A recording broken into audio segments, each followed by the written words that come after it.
Initiatives seminar that will happen every second and fourth Friday at 12 p.m. Eastern Time. So I'm just going to start off by just talking briefly about our initiative here in Atlanta, Georgia. And then I will do an introduction of the panelists, and then we'll get right to it. So the Atlanta University Center Data Science Initiative works across 4 institutions. We work across Clark Atlanta University, Morehouse College, Morehouse School of Medicine, and Spelman College. And we have 2 goals for our initiative. The first one is to develop talent. We want to be a significant producer of African Americans with expertise and credentials in data science. We want to help inform how to be successful in graduate school and beyond. And our second goal is to create new knowledge. We want leading national efforts to address race, gender, and social justice aspects of data science.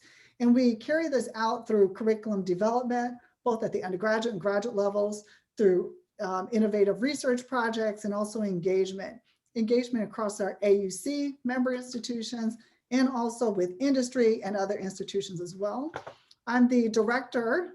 My name is Talitha Washington. I don't know if I said that. I'm the director of the Atlanta University Center Data Science Initiative. And Bettina Gardner, who has been in communication, is the awesome program manager for the initiative.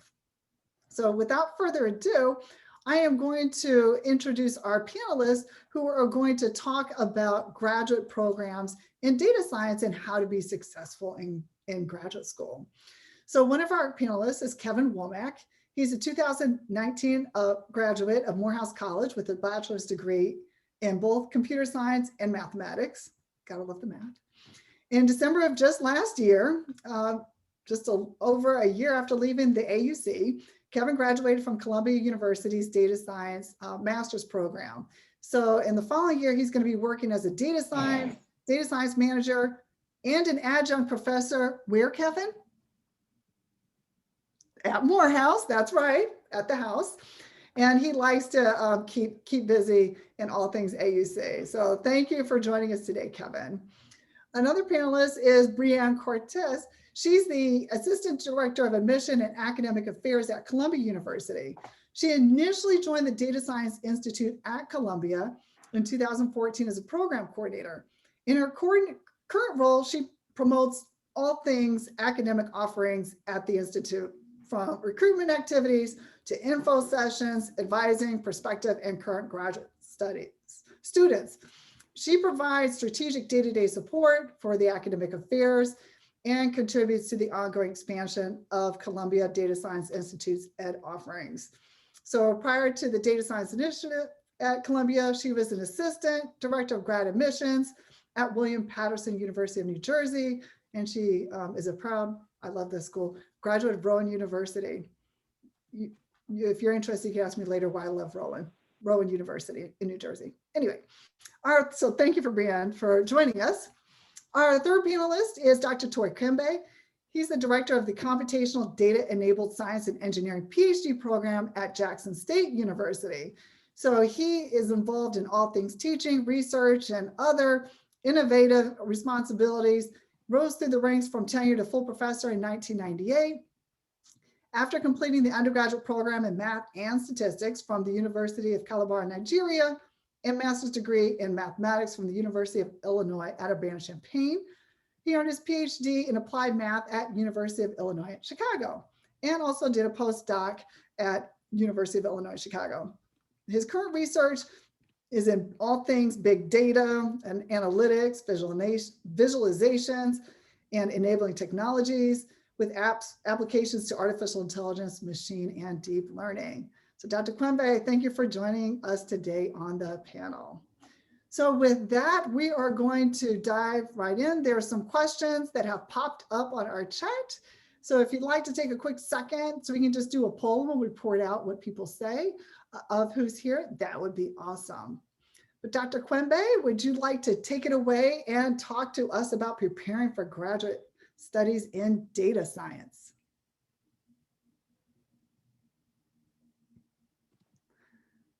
Dr. Kwembe, I think you have to unmute. Perfect, go for it.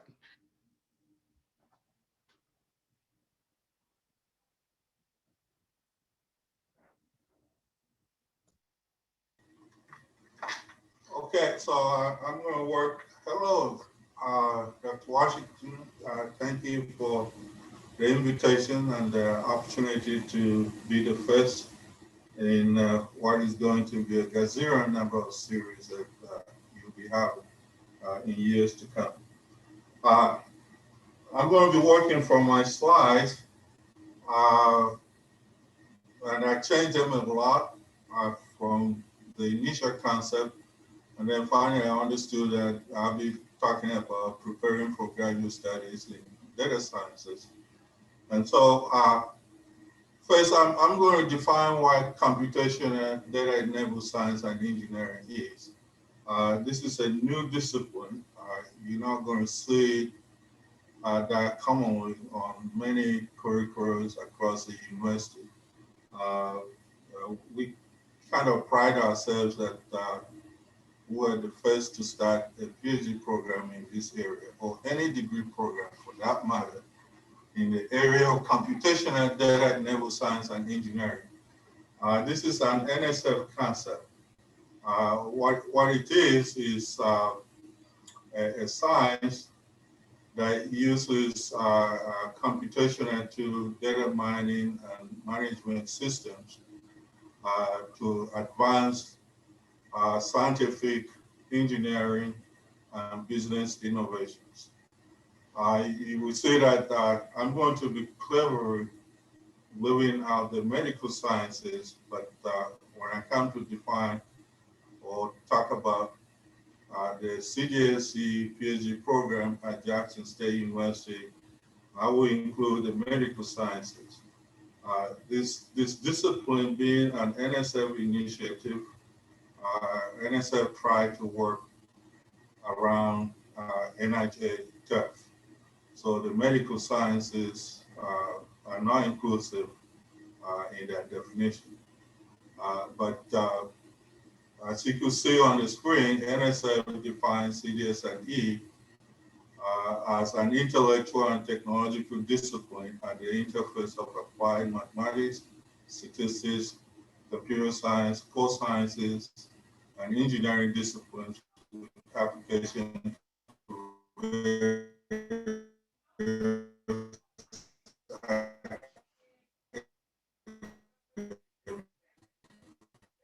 non-academic domain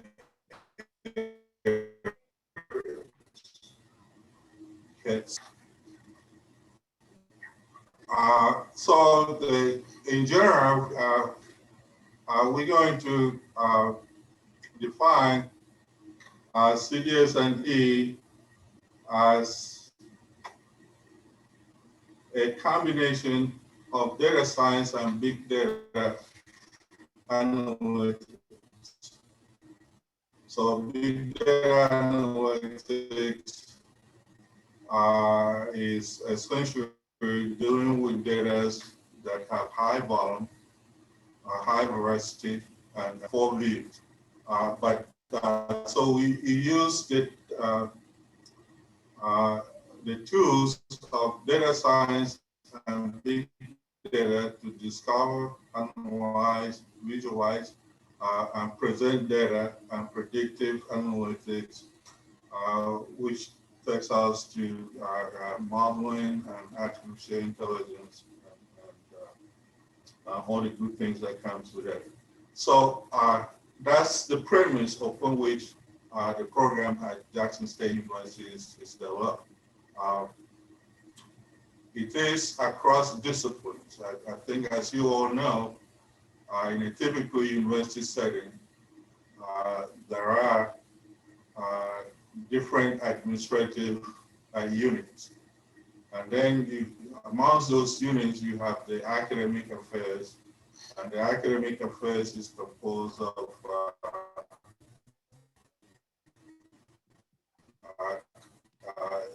colleges and schools. And so this program is an interdisciplinary program that cut across all university administrative functions. And so we provide core courses that allow transitioning students from all disciplines. This is what the industries have been looking for. And then we integrate and adapt the Affinity Research Group model, a cooperative learning approach involving students with diverse backgrounds and emphasizing the conscious development of students' domain knowledge, research ability, team skills, and personal identity. So we encourage inter-relationship among students in the program. The educational objectives, the program is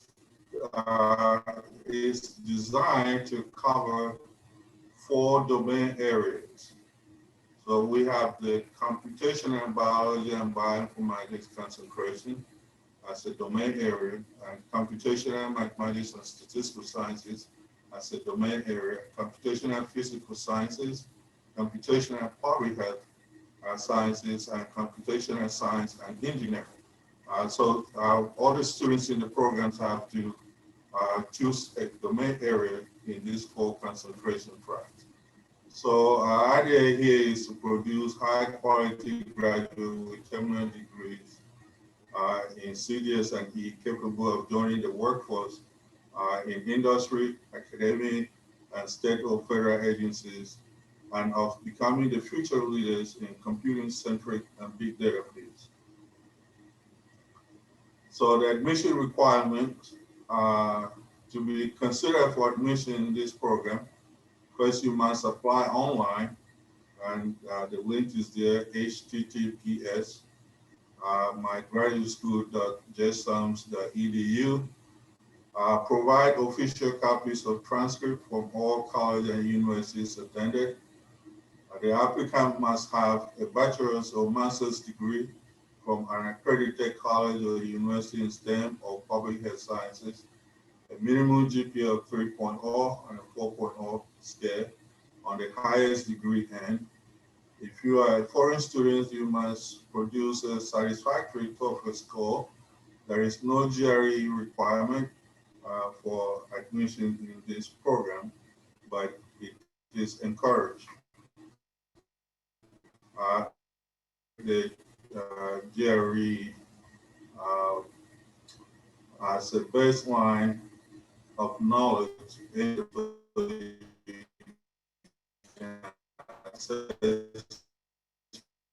how much you advance at the end of the program. So we also Excuse me, Dr. Kwembe? advise that the student take GRE for their self-evaluation. Can you hear me? No, we're having a hard time hearing you. I'm wondering if you could just turn off your video, if that will help with the bandwidth. Or maybe Bettina can turn off the video.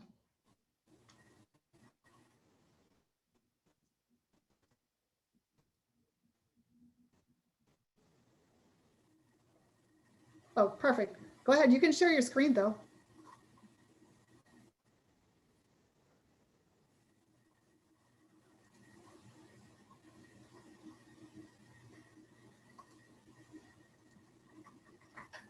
Okay, can you hear me now? Can everybody hear me? Much better. Thank you, Dr. Kwembe. Right, so in addition to the application package must include 3 letters of recommendation from 3 professors or professionals knowledgeable of applicants' professional and academic ability, job experiences and leadership potential, a statement of purpose. So we actually put a lot of emphasis in the screening process on the statement of purpose because this is a new program, and it seems that it's not a lot of people that understand what computational and data-enabled science and engineering is, or what they could do with a degree. So quite a good number of applicants are fresh out of school with a bachelor's degree, and but a quarter of the applicants are people who are already professionals in the areas of data science and big data analytics. So once you're admitted, then we have the curriculum is We have the required tracks, 12 credit hours, and the electives and internships, and concentration track coursework amounts to 24 hours, and the dissertation is 24 hours for a minimum of 72 credit hours if you come in with a bachelor's degree. Now, if you come in with a master's degree, you have a shorter time to completion if you're already vested in data analytic process. If you have a degree in computer science or mathematics that covers the core curriculum courses in CGCA and E. And then you take the qualifying exam on entry. So if you pass the qualifying exam, then you advance rapidly into the program. The minimum hours required at that point is 48 credit hours. So these are the core courses that you will take. Applied programming, computing algorithms, database management systems, and computational statistics. Additional degree requirements include passing the comprehensive qualifying exam, computer ethics. So you have to complete required coursework with 6 credit hours of internship experience at high performance computing facilities or laboratories, or as on-campus training with IT unit. Obtain IRB approval or exemption if applicable. Form a dissertation committee. Satisfactory performance on graduate area comprehensive exam, successful defense of dissertation, and of course, you must publish at least 2 refereed articles before the defense of your dissertation. Here are the faculties in the program. So we have faculties across our College of Science, Engineering, and Technology, Public Health, and School of Business. So here the recent graduate, the program started in 2014, and we have since produced about 7 degrees. And most of these students came in way advanced, and some of them are already professionals. But we have a good result so far. Their workplace in their employment, some at private companies as data scientists, some are postdoctoral researchers, and some assistant professors at universities around the country. Okay, so how did this program start? All right, you have about 30 more seconds. I got 30 more seconds? Yes, sir. Okay, so if you are if you're trying to prepare for this program, then we encourage you to take courses in statistics, database management courses, learn about machine learning. You could do that on your own online in many facets. And then apply. Awesome. Thank you so much, Dr. Kwembe. That was great. Okay, so now that you can, thank you for that presentation. So if you could please stop sharing your screen. We're going to pass it over to Brianne Cortes, who will talk about the master's program at Columbia University. Brianne? Okay, just setting that up, I think. Share. Can you see my screen? All right. Okay. So my name is Brianne Cortes. I'm the Assistant Director of Admissions and Academic Affairs for the Master's in Data Science program at Columbia. I want to thank Dr. Washington and Bettina Gardner and the AUC for inviting me to participate in today's seminar. I'm excited to be able to share information about applying to data science master's programs. So while I'll be sharing specific information about our program at Columbia, I do want to encourage you to ask questions or reach out if you have general questions about applying to grad school and the application search. So as you begin to research graduate programs, you'll notice that many universities now offer a data science master's, and that the curriculum and the structure of the programs vary. So the interdisciplinary data science program at Columbia resides in the School of Engineering and are jointly offered in collaboration with the Graduate School of Arts and Sciences and the Data Science Institute. Specifically, the academic departments involved include computer science, industrial engineering operations research, and statistics. So as data science students, you're engineering students and your degree would be conferred through the School of Engineering. Okay, just wanted to make sure that you could hear everything. Okay. So the Data Science Institute helps to manage the student services for our master's students, and it also provides programming for students across campus at all levels that are interested in data science. So the MS in Data Science at Columbia is a 30-credit program with 21 credits of core requirements and 9 credits of electives. And it's a mixture of computer science and statistics. So the final requirement is the Data Science Capstone and Ethics course, which is a culminating class where students will leverage all of their prior coursework for the purpose of completing a project that's either faculty research and or industry data driven. So this essentially gives our students practice using their data science skills in a project-oriented class, while also gaining exposure to the ethics of managing large data sets. We do offer a number of electives each semester for our students, but they're not restricted to taking the courses that are listed here, that we have some examples. We emphasize interdisciplinary collaboration, so students are welcome to look across campus for electives. And MS students may also complete research credit to fulfill these elective requirements. With the curriculum, this curriculum is both theoretical and has applied courses as well. So our graduates are leaving here not only knowing how to do something, but why they're doing it. This is really impressive to employers and will be beneficial as data science evolves. So in order to be considered eligible for this technical program, our applicants must fulfill the following prerequisites.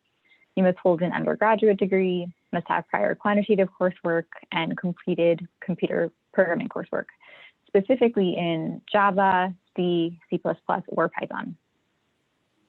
So we welcome applicants to fulfill prerequisites through a number of mechanisms: formal college coursework, online classes, their internship and employment experience. That being said, our students should have strong quantitative and programming skills, and our applicants set the bar in terms of competitiveness.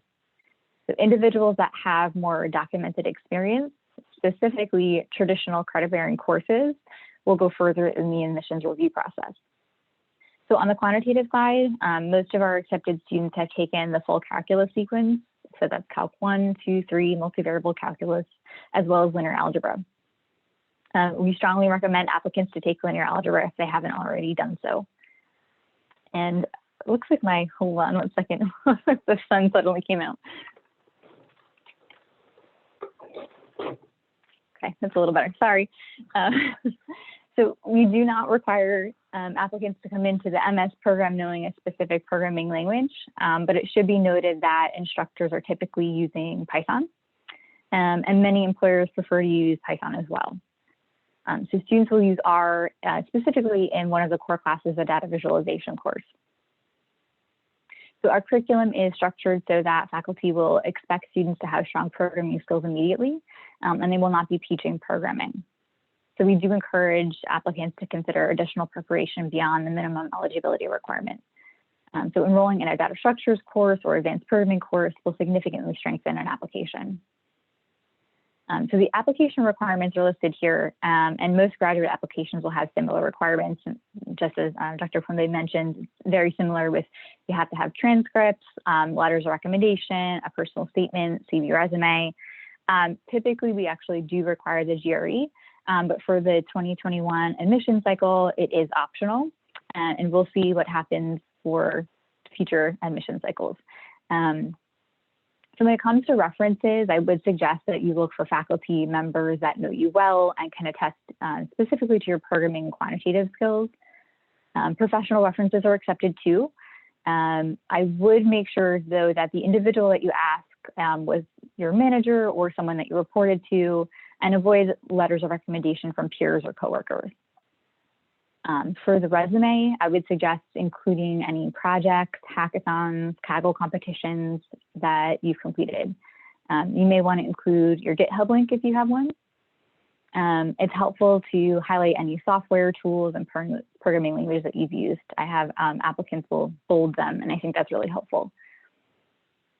So students that are interested in applying to our program, the fall 2021 application deadline is February 15th.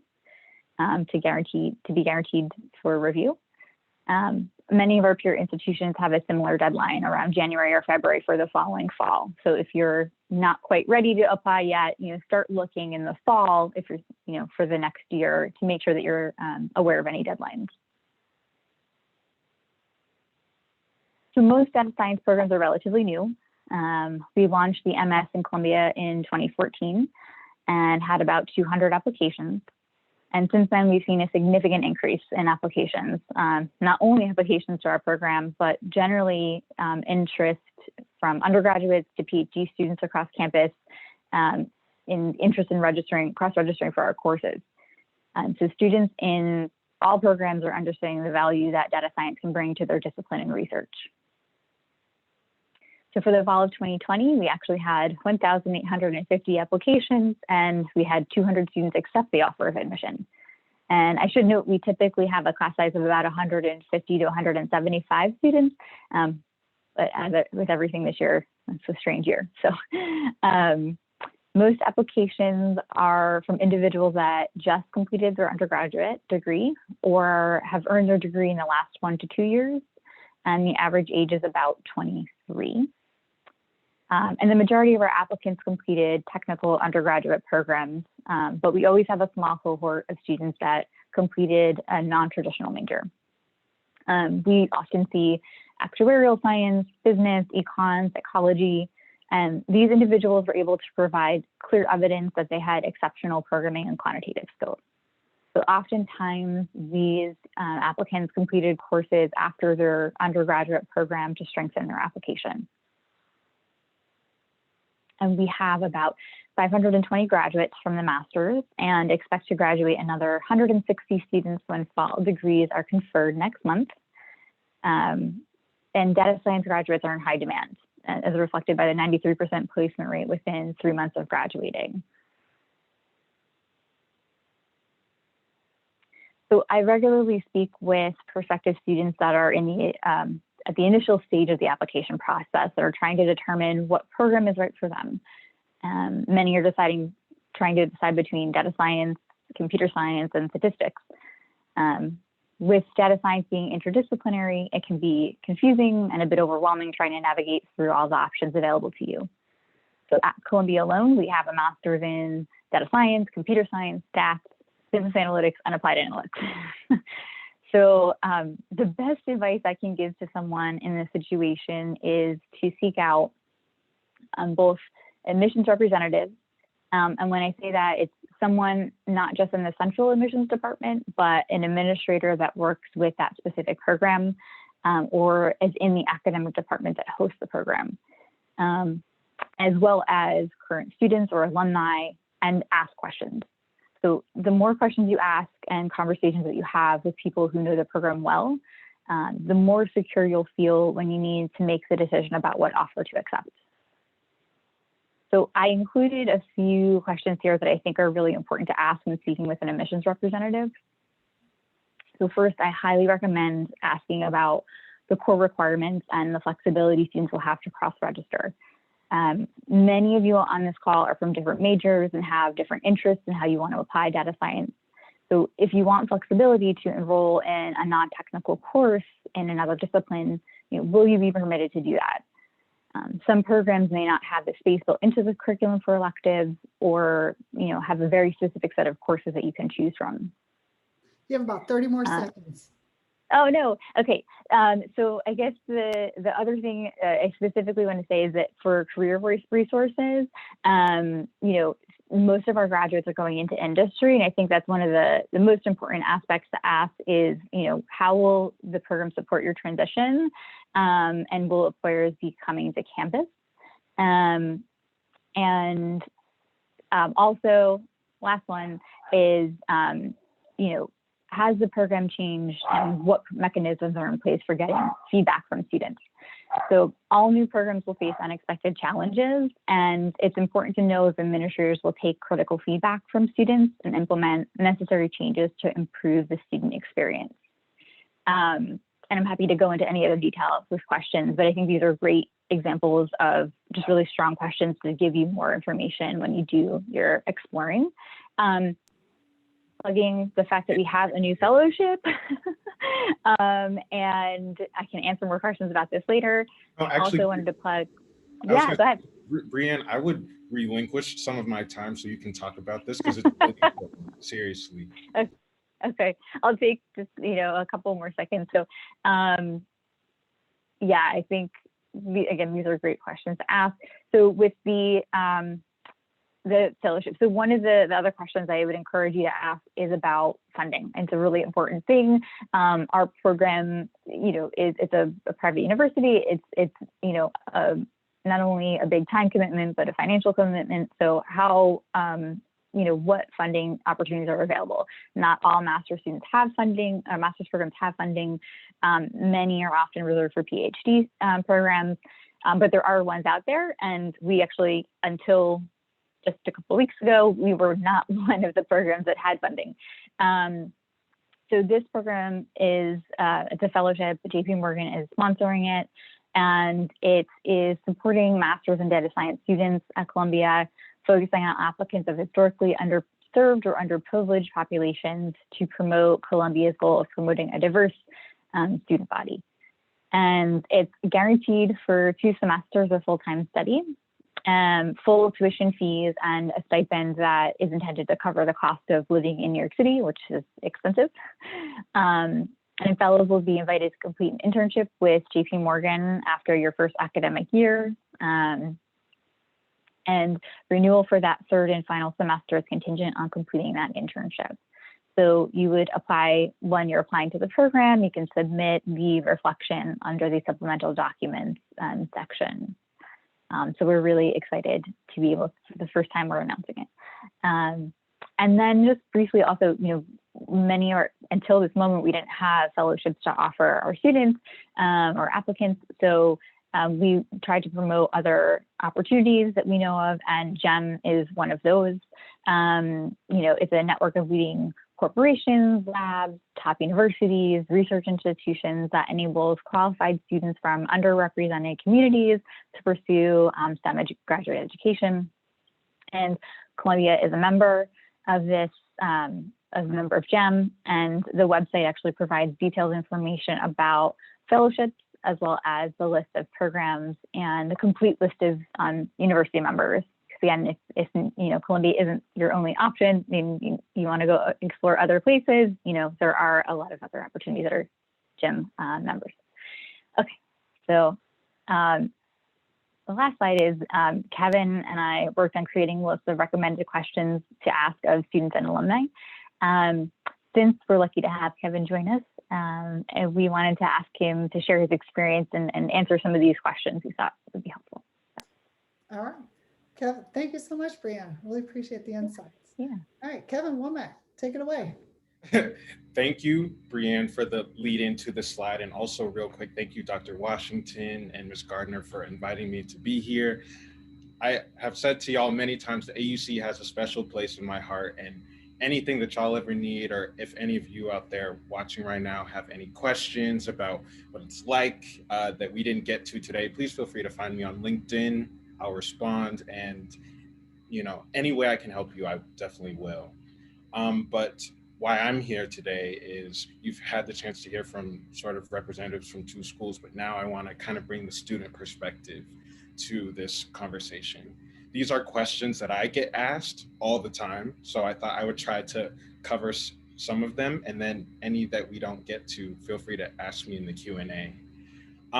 So why did I choose, so as Brianne said, I did my master's at Columbia in the data science program. And for a long time, I was trying to juggle between master's and PhD and what do I do, which one is right for me. And I was probably this close to doing a PhD before I took the opportunity at Columbia. A big misconception I had was I can't do a master's, I would have to do a PhD because I need funding. But as Brianne pointed out, there are other ways to get your school funded than just going through a PhD. I, in fact, am a GEM fellow. So also, if you have any questions about GEM, I'd be happy to talk about that too. But also, I knew that coming from a background of CS and math, I had primarily software engineering internships at Google, and I was so tired of software engineering. So I just wanted an experience that was not too long, but just something to pivot into data science and get some skills at the industry level that I might have been missing. So right into the next question, like I said, I came from a CS and math background, and I came to Columbia. One thing I really liked about their program is it's really technical. I wanted to make sure I was still coding and learning a little bit of the theory behind some of the principles of machine learning and stuff that you'll see in the field.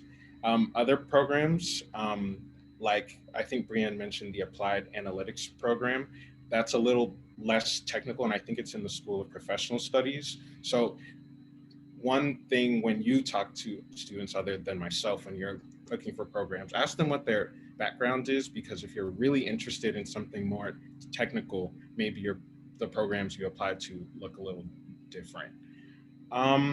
So about being a grad student in New York City, I know it's kind of weird because of the pandemic right now, but pre-pandemic, living in New York is the best.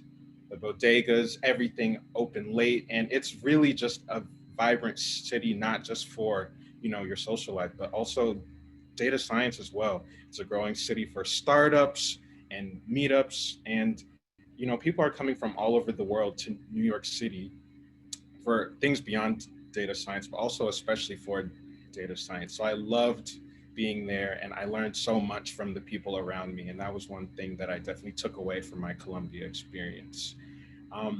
I answered the how did I pay for grad school? GEM.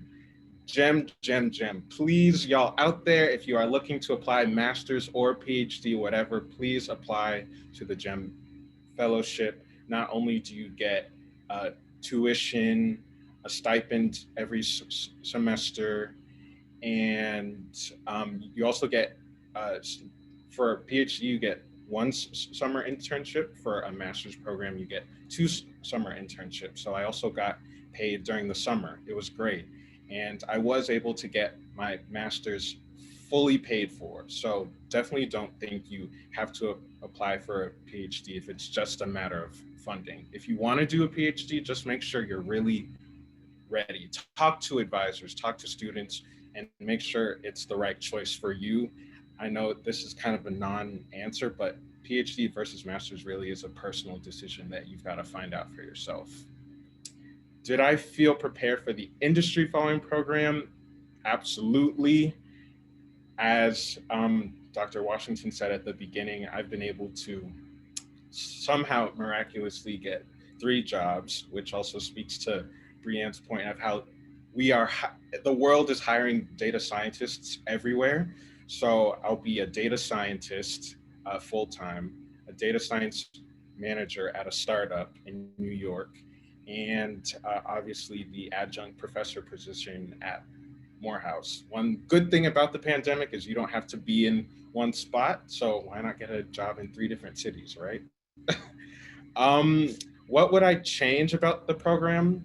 That actually speaks to the reason why I'm here. You know, Columbia was great, but I would have loved to see more students that look like me. I mean, you know, that's a huge issue in data science, as we know, especially as we seek to answer questions of bias in our algorithms. And, you know, we need more voices in that conversation that don't come from the same set of people. So I would love to see, more students coming from the AUC. And that's why, again, we want to offer all of ourselves to be support as y'all pursue graduate careers in data science, whatever that looks like for you. And lastly, upon reflecting on my time as a student, what advice might you bestow to students following in your footsteps? It's kind of, when I was thinking about this question, it's a little hard to answer, but I want to say, figure out what you don't know. I was really good with my Python skills when I came in. I felt comfortable jumping up to speed with everybody else. But I realized only after I got there, that my statistics was a little weak and needed some work. The thing about an interdisciplinary field like data science is you have to be strong in a number of areas. So just figure out where your weakest is and get support as soon as you can before you start. Thank you. Thank you so much, Kevin, for those insights. Yeah, really informative. And right now, I'm just going to, before we jump into the Q&A, I think Bettina is going to share some poll results with us. Go ahead, Bettina. Hi, good afternoon. I'm Bettina Gardner, and I'm interim program manager for the AUC Data Science Initiative. And so we did the poll in about the first 5 minutes of the webinar, and it shows that we've had quite a few currently enrolled students here, as well as a good number of working professionals. So that's exciting. And it did, of course, skew in the way that we were thinking towards more upperclassmen, juniors, seniors, some current master's and PhD students. So great to see that. And then also, as I mentioned, a number of folks who are working professionals are not currently in school. A nice gender split as well. And then looking at where everyone is, at one point, I think we did the poll, it was about 50% looking at registration that were in Georgia. So it's close to that number. And then we have a nice size of population that is outside of Georgia. So if you want to drop what state you're in the chat, that would be great. And we have at least one person internationally. So if you want to say where you are, you can. If not, no pressure, but those are the results of our poll from earlier when we started the webinar. And I just want to thank you all for being here and be on the lookout for our future iterations of this series. Thanks. All right, great. And people putting where they're from in the chat. Amazing, fantastic. So with that, we're going to just jump into the Q&A. So as Bettina had put it in the chat, the questions are in the Q&A. Oh, somebody's from Indiana. I'm originally from Indiana. Okay, I digress. Anyway, so somebody asked about the Jackson State University. What's the age distribution of applicants for the PhD program at Jackson State? And this is asking for an AARP member. Dr. Kwembe? Yeah. Read that question again.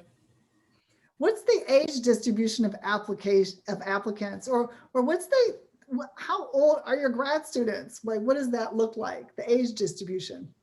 Do you have young, returning from, older?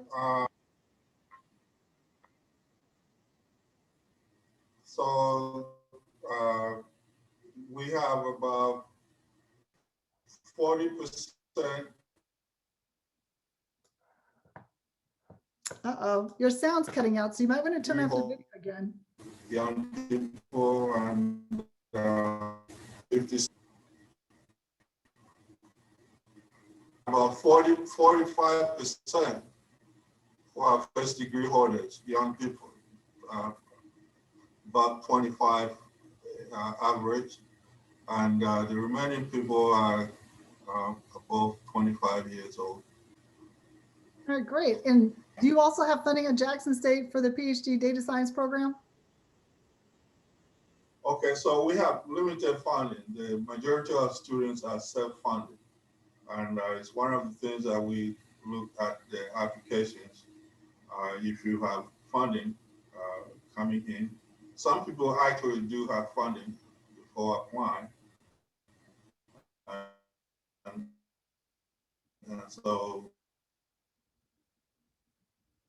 So yeah, so it is good to look for funding yeah. externally and also at the institution. Dr. Dr. Kwembe, we're having a hard time hearing you. So maybe 25% limited funding and is very limited funding and is very competitive. And so we ask that people find alternatives ways of funding.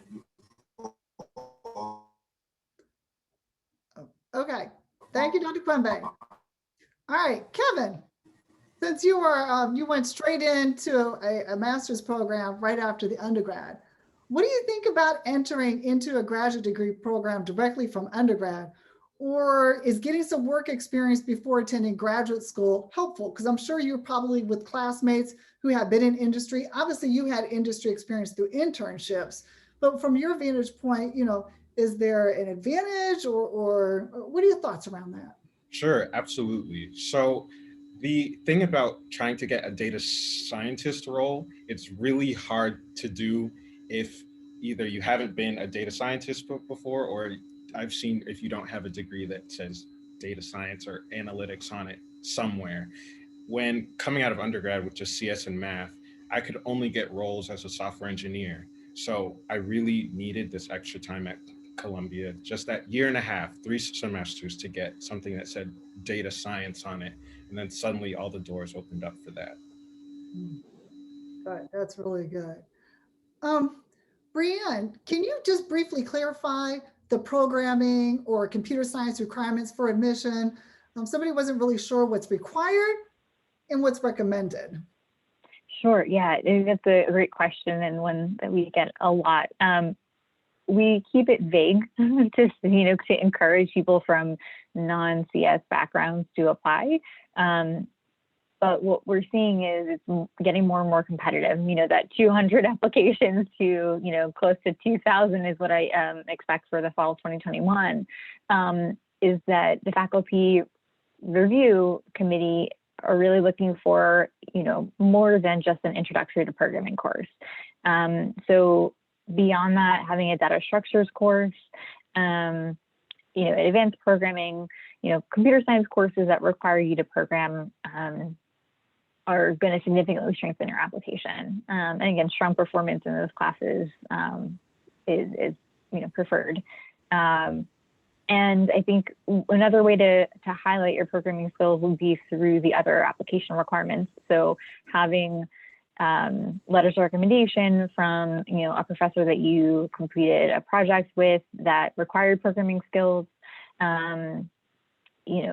Those competitions that you've participated in, projects that you've done, putting those on your resume. I think that helps to highlight and just emphasize the fact that you have this experience. That's great. Thank you. Dr. Kwembe, you had mentioned that for the PhD program, there are qualifying exams. How often are they offered? And I'm going to add this in. How many times can you have to take them? Okay, so the qualifying exams are offered once. Once, you said once a year or once a semester? And you have 3 chances to be successful. Did you say once a year? 3 times a year. Okay. Great. They offer 3 times a year, every academic semester. And you have 3 chances to be successful. Very good. Yeah, I remember studying my heart out in the summertime for qualifying exams. Good times, good times. Yeah, summer is the first time to take the exam. And because by that time, once you finish your core courses, usually it's done at the end of spring. And so you want to spend summer preparing for it. But once you're here, you get advice from your advisor, me, and other faculty members when it's the right time for you to take.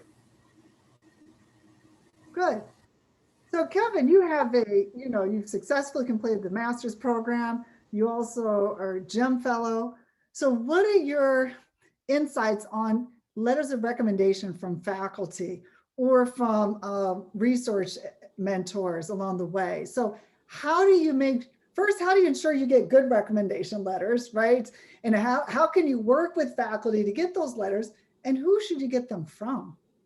Yeah, that's a great question, especially because when you're applying to data science programs, they look really different than other programs because they're pretty interdisciplinary. So if you have some coding background, even if you're not a CS major, try and get a letter from a CS course teacher that can speak to the way you understand algorithms and write code. If you've had the chance to take some math courses, which I hope you have, make sure you get a letter from like a math professor, someone who can speak to how you're able to keep up and things like that. And then I agree with, I think Brianne said this earlier, one from like an internship manager or something to show that maybe you've been in like a business setting and maybe you applied math to a problem, or maybe you applied CS to a problem, or perhaps both. That would be great. And just make sure when you get them from professors, they're professors that know you well and can speak to your work, and that you've hopefully performed well in their class. Yeah, so make friends with your professors. And Yes, please do. Yeah. Go to office hours. Words of wisdom. Thank you so much. Brianne, with all the new data science programs, we've had applied math master's programs along the way. So in your opinion, looking at the traditional applied math master's versus a data science master's, how does one compare, and could either be a segue into data science? Yeah, actually, it's very interesting. I think, especially when I first joined and our program first started in 2014, we really found that graduates from a number of different programs and master's programs would be applying to data science jobs. So computer science, statistics, I'm sure applied math, business analytics now. And I think as the employers start to understand what data science is, that it may be more difficult, but not impossible, to go into another closely related discipline and find a data science job. I usually tell students that are trying to decide between CS and stats in particular, and data science, what program's right for me, look at the core curriculum, and does the core curriculum speak to you?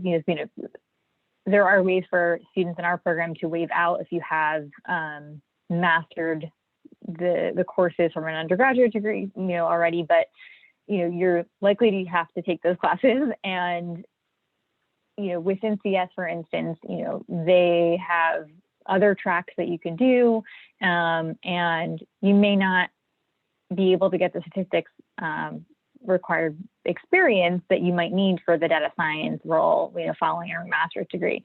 So, talk to, again, admissions representatives and see, I think the trend probably is that more so employers, like has been mentioned, are now looking for that degree now that they have a lot of programs out there.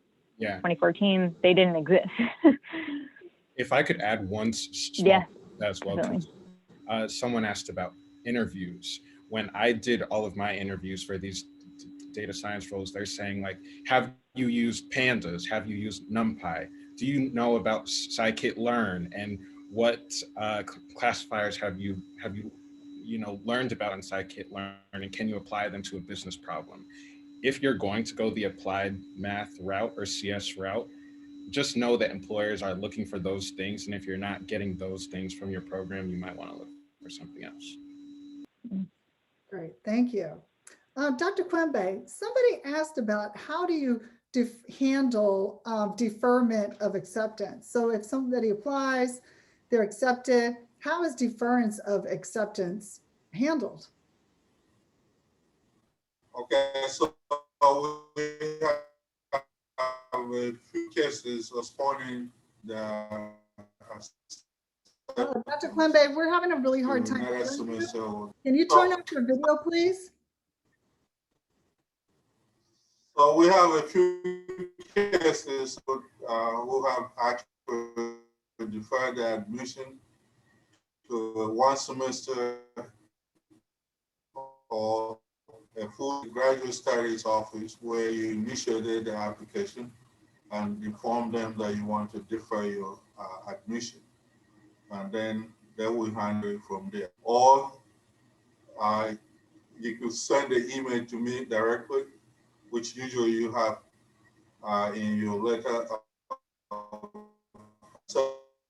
and asking that you want to defer your acceptance. And so far. And the program is young, so we started in 2014, and few of those cases, so we expect that more will come. But we don't intend to turn down any of those requests for. So it sounds like it's all in the ask and making those personal Yes. connections with the institution you're applying to. Thank you so much, Dr. Kwembe.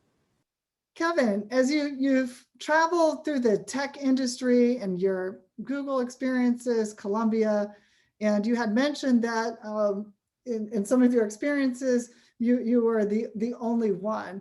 So have you experienced imposter syndrome, thinking, should I really be here? I'm questioning, and then you kind of said, no, wait a minute, this is where I'm supposed to be. So how did you if you experienced this, how did you handle it? How did you combat this? And what other tips could you have for other people who experience imposter syndrome, being the only one? Yeah, absolutely. No matter how far I've come in this, and even though I just finished a master's in data science, I still have imposter syndrome right now. Like, how am I even on this panel? Am I qualified? Like, it happens all the time. But I think one thing that I loved about, my experience in the AUC was you're put in so many spaces where you are, surrounded by so many smart people, and you just learn to push that feeling aside and dive in and just see what you can learn. I think the best way I've combated imposter syndrome, not just at Google, but at Columbia as well, because I definitely felt it when I first walked in, is I was just unafraid to ask questions. Ask what you don't know, because, don't worry about looking like, oh, I'm the person who doesn't know anything, because you're going to learn. And when you eventually get it and pick up that knowledge from the people around you, you'll be better for it. So I would just say, push that feeling aside and just ask. I love it. That's great. So here's the last question. Brianne, in your opinion, what step do most students tend to overlook when applying to a master's or PhD degree program? So what do they say? Oh, I should have. That's a great question. I saw that come in chat, trying to think. So I guess the answer I would have for that is that people will apply without actually talking to someone from the school. Because sometimes I see applications that come in and I wish we connected first, because, I could have provided some guidance on, structuring, their personal statement in a certain way, including some, information that we, the extra information about their situation, or, classes that they could have taken. So I think that is the step they miss, is they think that they can read everything about the program online and apply, which you can do, but taking the time to make that appointment. Not all schools are able to handle one-on-one appointments, but even if you have something format like this, or a webinar that they have, and talking to a admissions representative, again, or students, seeking them out, because it'll help you. Yeah, don't be afraid to reach out and speak up. Great. Well, thank you so much to all the attendees who attended this seminar. We have a Survey Monkey posted in the chat where we'd like to get your feedback. We will have future presentations. Our next seminar is on Friday, February 12th, where yours truly will be speaking. So we're really excited about that. The title of my talk on February 12th is The Black Revolution in Data Science, The fourth Friday in February, we have on cue the Rainbow Push Coalition here in Atlanta. The executive director, Robert Patillo, who's also Clark Atlanta alum, will be joined by other members, and they're going to be talking about the Black vote. So come back every second and fourth Friday at 12 p.m. Eastern, where we can just engage in data science and opportunities in data science. So thank you again, Brianne Cortes, Kevin Womack, and Dr. Tor Kwembe for attending the panel today. And thank you, Bettina Gardner, for making everything happen and providing all the links in the chat.